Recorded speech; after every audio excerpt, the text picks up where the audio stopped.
1938 was also the year in which, at RAF Duxford, number 19 Squadron received the first Supermarine Spitfires, and they are represented by the Mark 1A that leads this four-ship of British and American fighters. And reversing right, reversing right.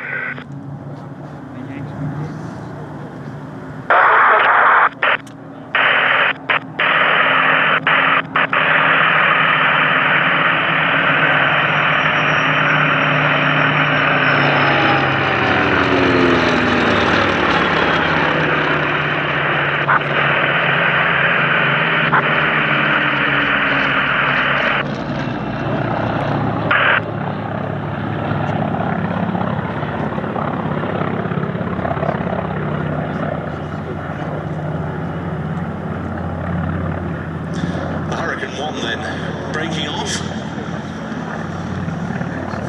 leaving the Spitfire 1A, the Wildcat and the Hawk orbiting in front of us.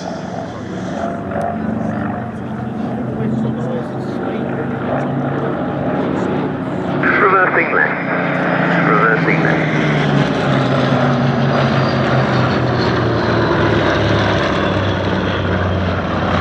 Three ships clear.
Wildcat with the R1830 engine. Events flew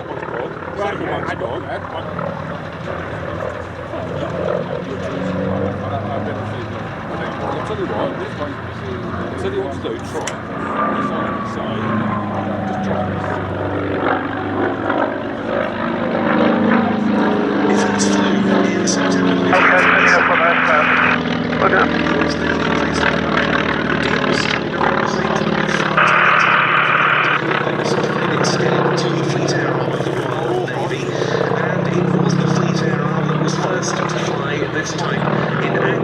1938. Tally the Wildcat, and the formation will be running in from the east. Copy.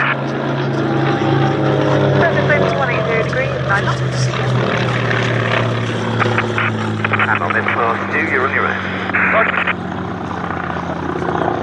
They replaced the Sea Gladiators of 804. Wildcat clear. The Fleet Air Arm Marker shot down Newcastle U-88 over Scarborough Flow. They were very heavily engaged in the Battle of And rolling out. the start of the Pacific War. Back comes the Spitfire pulling up. An absolutely marvellous American fighter of the early war.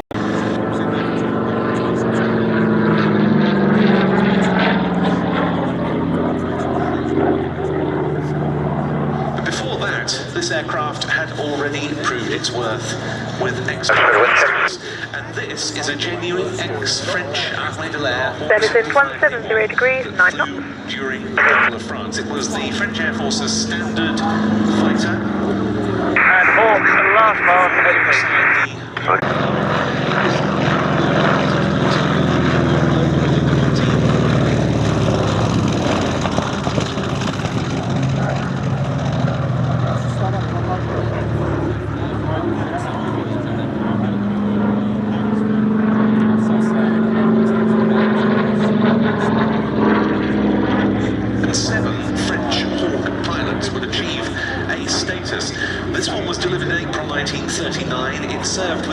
Force Escadrille Lafayette, Group de Chasse 2-5, its official designation based at Reims and then at Toul. And it's one of the very few warbirds still active that served with both the Allied and Axis forces, because it later passed to the air arm of Vichy France and was used by them in engagements around North Africa. No numbers or letters, it's a nice. No Appropriately enough, the last of our 1938 Wildcat 20 kilometers, 178 Yes, this is the Spitfire 1A, N3200 of the Imperial War Museums. This remarkable airworthy survivor, following its shoot down on the 26th of May 1940 over the beaches of Dunkirk on what was its one and only operational mission. Here's a tip sheet.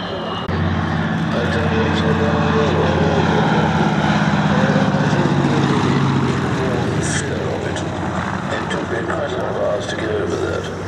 But a lot of other people, like James Card, were doing all sorts of twistles. Indeed, the Hawk, one that it's been very pleasing to see so well represented by the fighter collection, with not just the 75A1 that we've just seen, but their silver P-36C model in their fleet.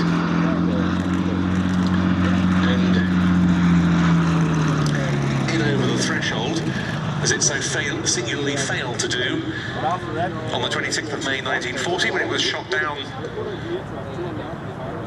on its sole operational sortie Spitfire N3200 with John Gowdy at the day of July 1940 by His Royal Highness the Duke of Kent, who visited dispersal areas at Duxford and had the flight commanders presented to him along with the senior Czechoslovak officers of this new unit. Then came another ceremonial occasion on the 6th of August 1940, when the Czechoslovak personnel and the British officers who were also assigned to number 310 Squadron were paraded for inspection and heard an address by the then President of the Czech Republic, Dr. Edvard Beneš.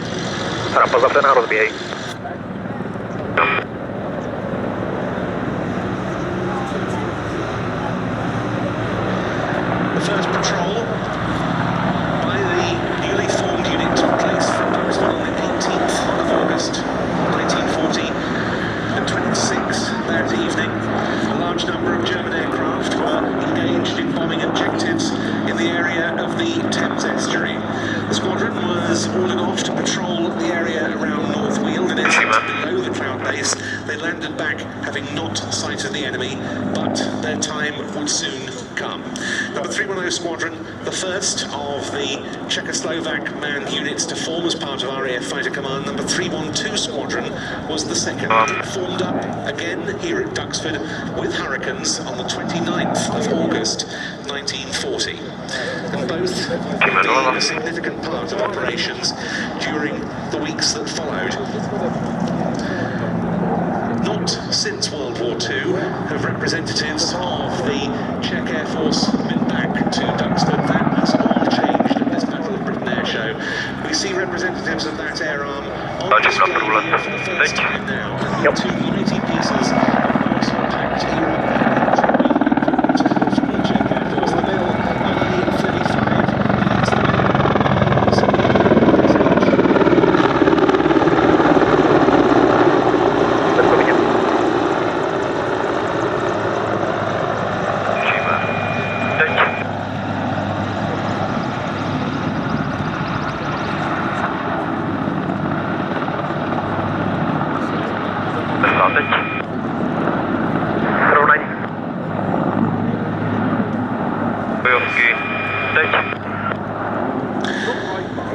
The Mi-35, an export version of the Mi-24V, type better known by its NATO code name of Hind. The Mi-17, also a product of the Design Bureau, and it goes by the NATO code name of HIP. And together, these two types in different versions have been mixed of Czechoslovak, and since the country was split into the Czech Republic and Slovakia, the Czech Air Force has been decades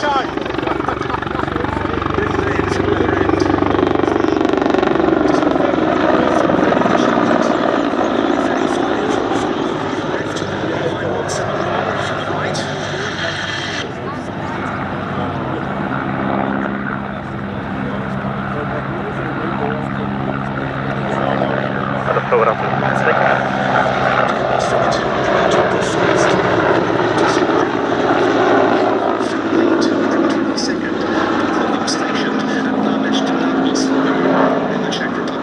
Koło Grazę.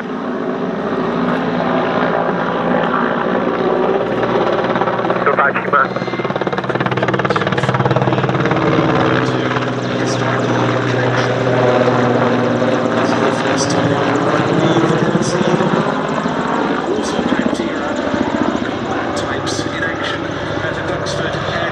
In service with a military air arm. Thank you.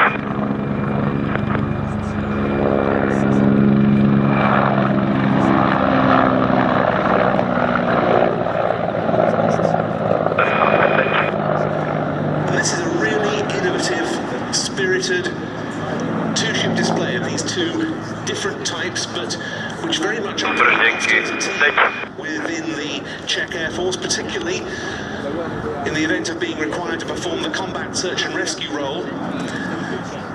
With the HIP, this very rugged, dependable utility transport helicopter, effecting the rescue of downed airmen from hostile territory, and top cover being provided for such operations by the Hind. Now they come into the hover at the display centre point for the carousel part of their display, rotating at 360 degrees, head on to one another.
Essential Cold War. Whatever it's up. Behind, reversing away down towards the western end of the airfield, would have supported a Warsaw Pact armed advance across the German plain into the rest of Western Europe.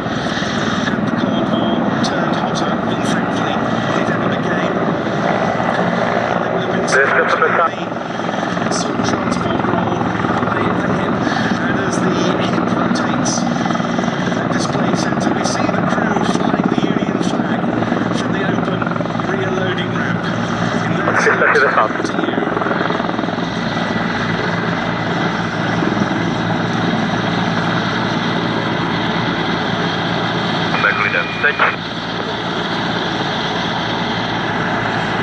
Duxford information, good afternoon. Spitfire Golf Papa Bravo to X-rays, requesting taxi, please, to the hold. X-ray, taxi to the home, 24 QFE 1013. 1013, taxi to the Alpha. Types, all of the NATO code name, which started with the Line 8, which was built to the tune of more than 17,000 examples, the largest and longest production run of any helicopter in history, and used across the Soviet Union for military and civil roles throughout the Soviet Union. The Mi-17 was given more powerful versions of the Klimov TV3 turboshaft engine. 12,000 of those, including I-171s like this, been built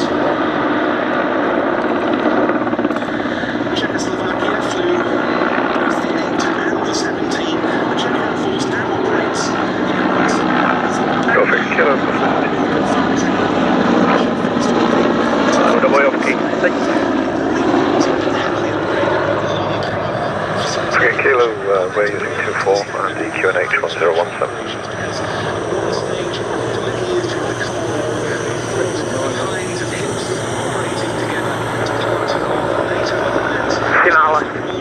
And around this time.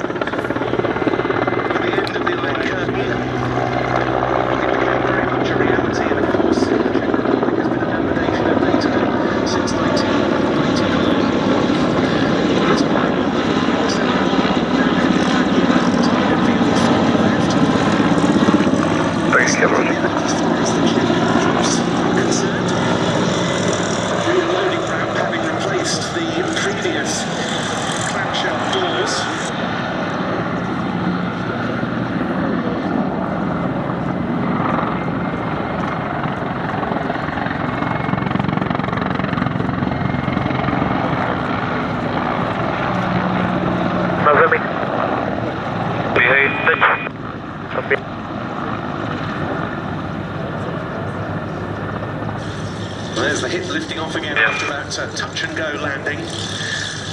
Type able to carry 24 fully equipped troops. Under that fuselage can be carried an underslung load of around 3,000 kilos. There's a winch in the right-hand door which can lift up to 300 kilos. Another one on the left for a 170 kilo load. They can also mount machine guns in the open. Some of the fleet are assigned to rescue missions. They can also perform firefighting duties with a so-called Bambi bucket underslung. And as I said, they also form a very potent combat search and rescue team with the Hind fleet. The Czechs are due to keep their hips of the latest type in service until around the year 2035. Upgrades in process by the domestic manufacturer Lomb.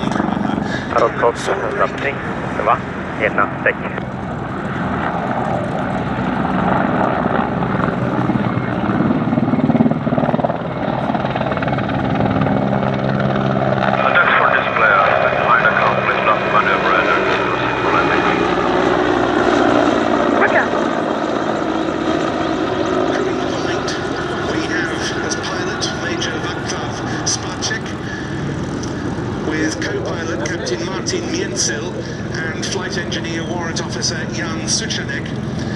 In the hip, meanwhile, pilot Captain Tomas Svoboda, co-pilot First Lieutenant Tomasz Doskal, the flight engineer is warrant officer Lumir Vashinka, and the door gunner was warrant officer Radek Nezvadba.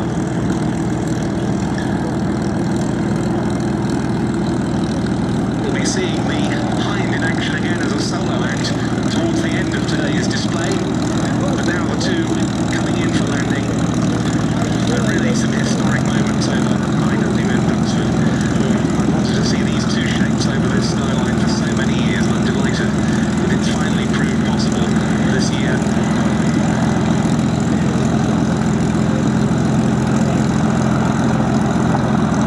Saluting their forebears in the wartime Czechoslovak Air Force, especially those who served at RAF Duxford, and very proud indeed to do so, coming into land. The little Mi-35 and the Mi-171SH of the Czech Air Force.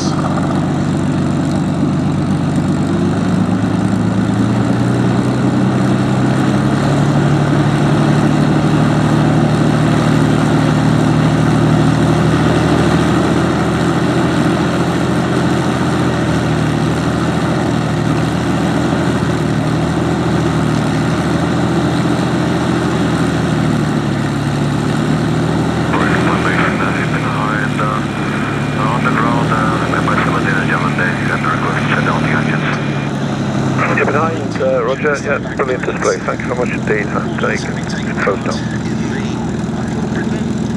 These those of numbers 310 and 312 squadrons that formed up at Duxford.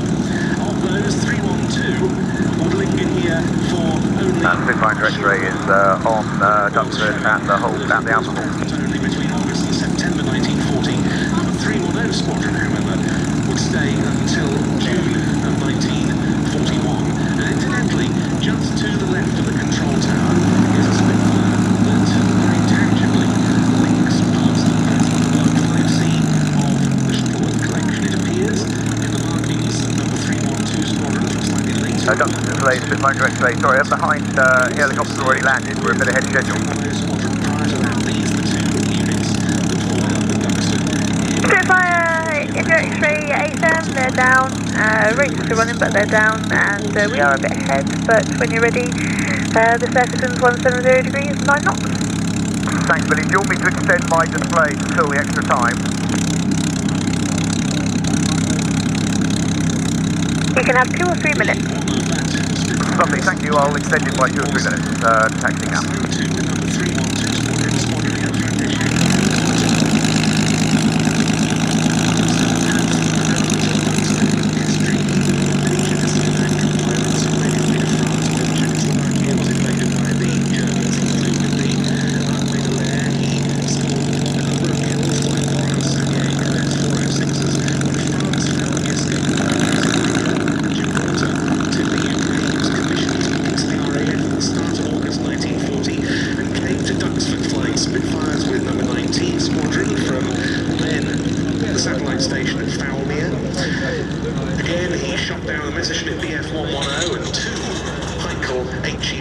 As well as claiming 2 probable kills of Messerschmitt Bf-109s. He was then posted to that 1st Czechoslovak fighter squadron, number 310 squadron, while it was still here, then flying Hurricanes before it moved away and converted to Spitfire 5s. Tiger, mate. Check it. Tiger 2. 4, 5, 6, 7, 8, 9.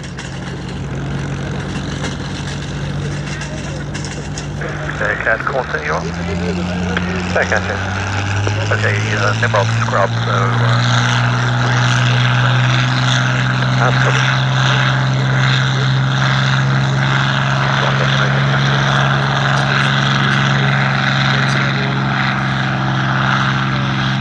Taxi, QFE 1013.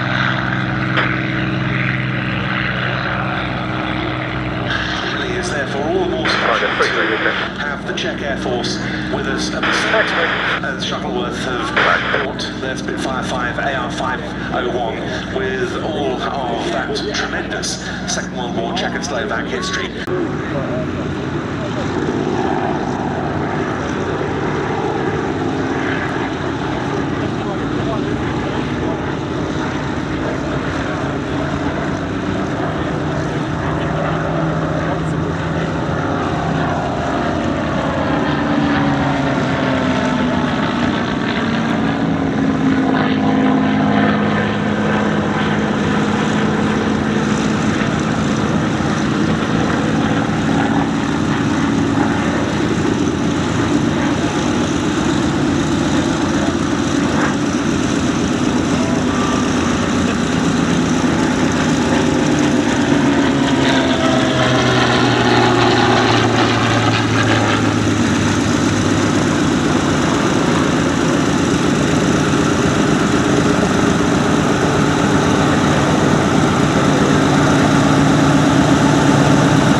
was here at Duxford in the past, in fact, in the early 1990s, when it was owned by the late David Talichet, then went off to the States.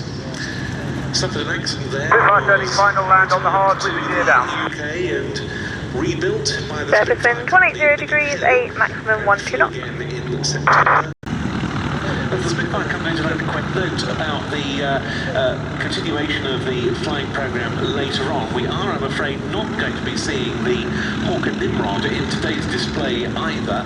This is because, I'm sure you will appreciate, we have a bit of a stiffening crosswind at Duxford today. Don't expect it to cause any problems for any of the other aeroplanes on the programme, but the Nimrod has very low crosswind limits for its safe operation, and so the decision's been taken to remove that from today's programme, I'm afraid.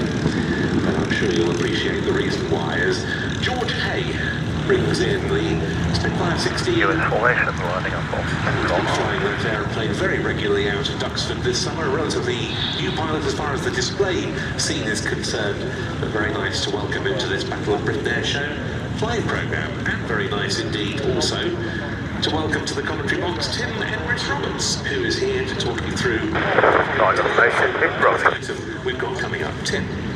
Thank you very much, Ben. Yes, First Tim staying on the hard.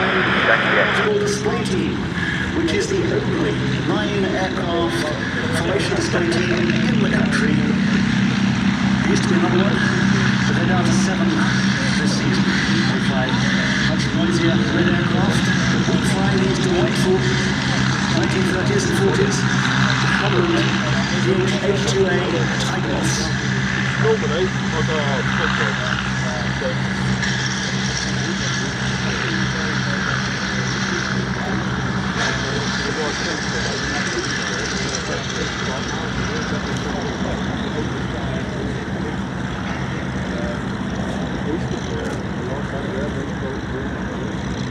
Now we've seen some spirited displays today by Spitfires, Hurricanes, Gladiator, Lysander, you name it.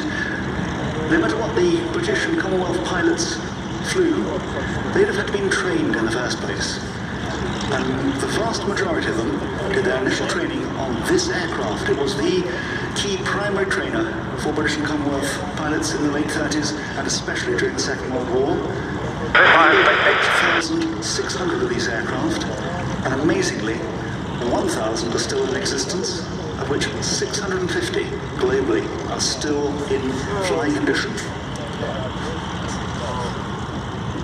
Now you can see them forming up into 3 Vics, and a Vic formation was very important in the 30s and in the very early weeks of the Battle of Britain, as this was one of the key attack formations to be performed on undefended bombers.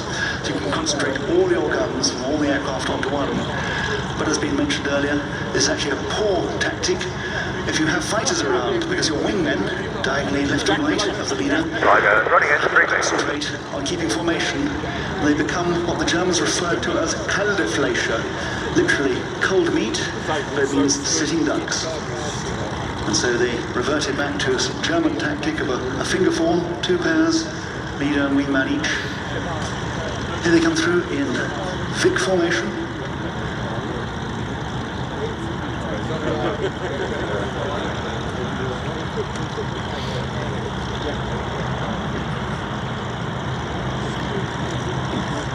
US formation rolling in 5 seconds.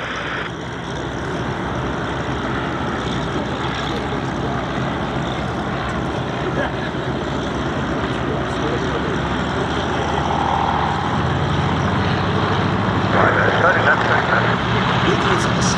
Vic is the leader of the team. Jeff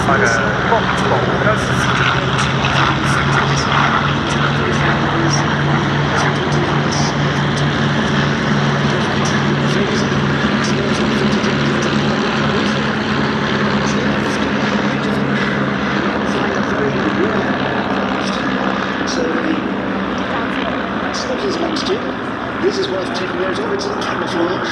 This was a radio tour to Moscow with a flight of Tiger Moths, and in 2013 went and recreated the charge of the Light Brigade over the same ground, but using Tiger Moths, not...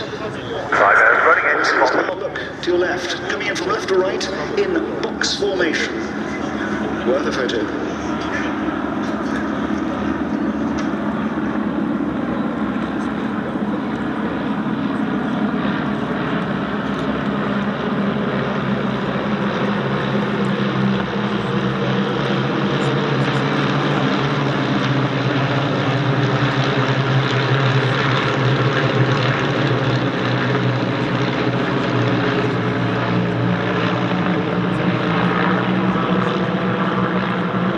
Wind correction is 0. Wind correction is 0.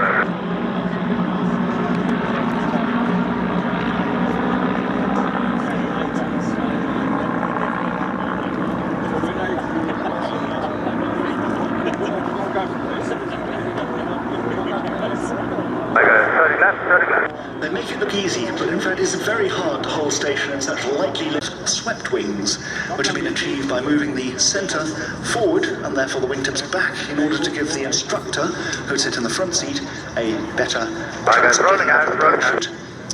On Nigel's right is Jeremy Radcliffe, who is a consultant anaesthetist, also a space doctor. So if you're wishing to be an astronaut, he's the man you'll see. Here they are, coming from right to left in Delta formation.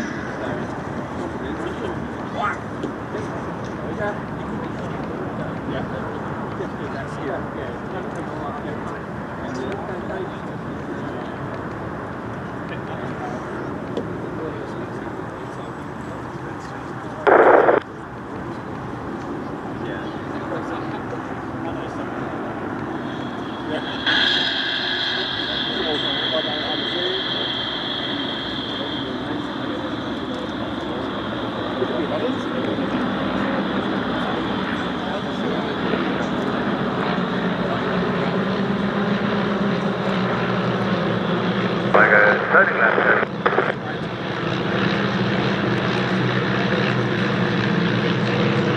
Tiger, arrow, go.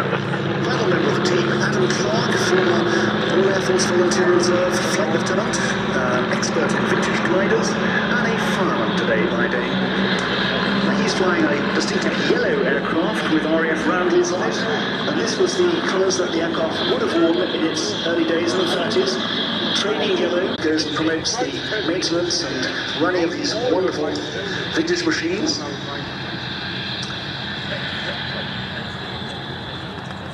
And the team is in fact sponsored by Poolies, the flight equipment specialists, and in a normal year performs around 12 shows a year, as he performed in France and in Switzerland.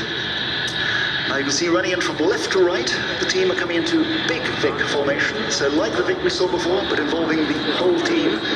Actually a very difficult formation to perform, because any turbulence experienced by an inside man will get amplified the further you are out along the line. So they have to go and focus not just on their leader, but also on the men 2 or 3 along. Here they come, left to right, big Vic.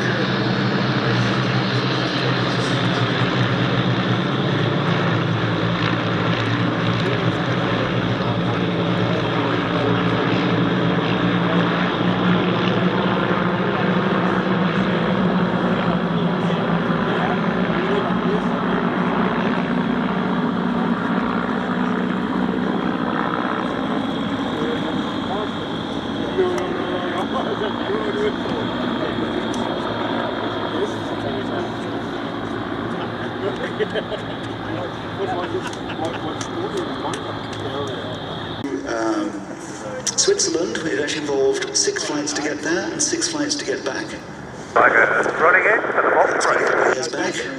I'm sure we'll be invited again. Now get your eyes on them. They're coming up, building up height. Get your cameras ready. They're going to dive towards you in a moment for the bomb burst. Definitely worth a photo. Late 80s, 90s, maybe. Might be 90s. Tiger, braking, go! Braking now.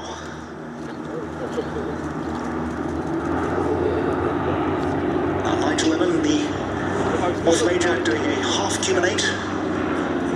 Fly to finish it off. Now the team will follow themselves into 2 separate streams, and they will charge at each other for the multi-cross. Now the technique for photographing this is either to go and pick a spot in the air and wait for the aircraft to come past you, or the one I prefer is to actually watch a specific aircraft and follow it, pan it along until you go and see it merge with the shape of an aircraft going the opposite way. But you have to be quick with your shutter.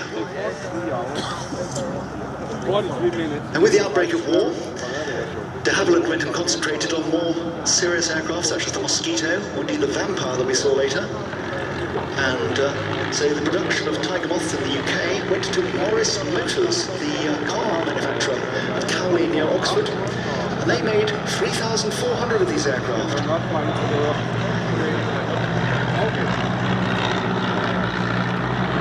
Absolutely brilliant. Look how close they are.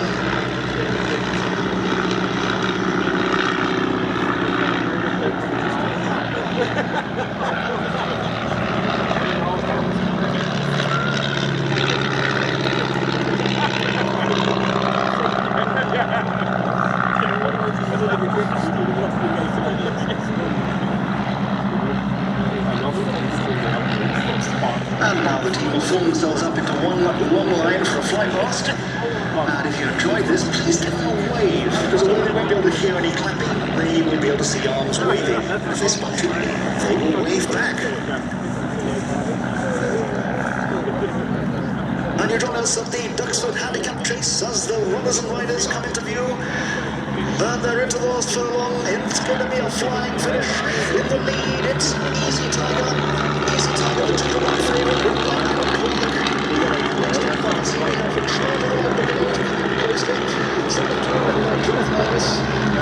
Charlie, Sarah, good afternoon. There's Diamond Boy. It's one with Mike Jefferson. Got Charlie, Sarah, you can enter the QFE 1012. 1012 QFE, yeah. Then it's Tricky Nicky at 12-1 with Dicky and the Boater. Finally bringing the rear we have Wind in the Rise at 15-1. Got Charlie, Sarah, goodbye. System. And they'll now be coming round for their approaching the landing. But it's not over yet. They will do a rare thing. In a display, they will come round and then line themselves up into two. This one coming into land is Adam Clark in that authentic 1930s RAF. Hi, Greg. Final 24 right. Surface wind 170 degrees 7, maximum 12 knots. Fireman by day, former RAF officer, and display pilot. Followed closely behind by Jonathan Elvis, a man who's done all sorts of adventurous trips in this very aircraft, including, as I say, a recreation of the charge of the Light Brigade over the Crimea, where the Ukrainian army let off explosions. They were just below them to make it feel authentic. And he said he could really feel it coming up through the aircraft. As he photographs, he had regimental banners attached to his struts. It really did look like doing the part he was in a formation that you can't actually go and pass that ground anymore because it's got vineyards and buildings in the way. And third down, this very rare aircraft in the camouflage, the Queen Bee, would have the radio control in the back and would have controls for a pilot in the front to do varying. Half of them built on floats for the Royal Navy and half on wheels for the... That's the US formation. If you just give us a call when the last Tigers on the ground. Distinctive green and silver aircraft. Okay. Followed closely in that rhubarb and custard colouring with the straight wings, this rare aircraft, the Moth Major DH-60, flown by Nigel Lemon, who actually built it himself. He's an aircraft engineer, who I said rebuilt it, I should say. It took him 20 years to do it. It's his pride and joy. Then with a checkered tail, Dr. Jeremy Radcliffe, the space doctor, consultant anaesthetist. This aircraft still has the mounting points for wing-walking apparatus, as it was a wing-walking plane in its day. Next down, actually quite a famous aircraft, this yellow one with the silver nose. This was used in 5 different motion pictures. The most recent being the King's Speech, where it landed on the grounds of Hatfield House, doubling as Sandringham. We have Mike Vasey, a private pilot. The red and cream-coloured one.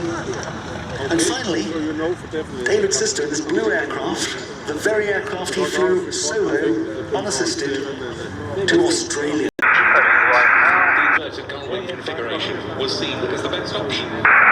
Pulling up now.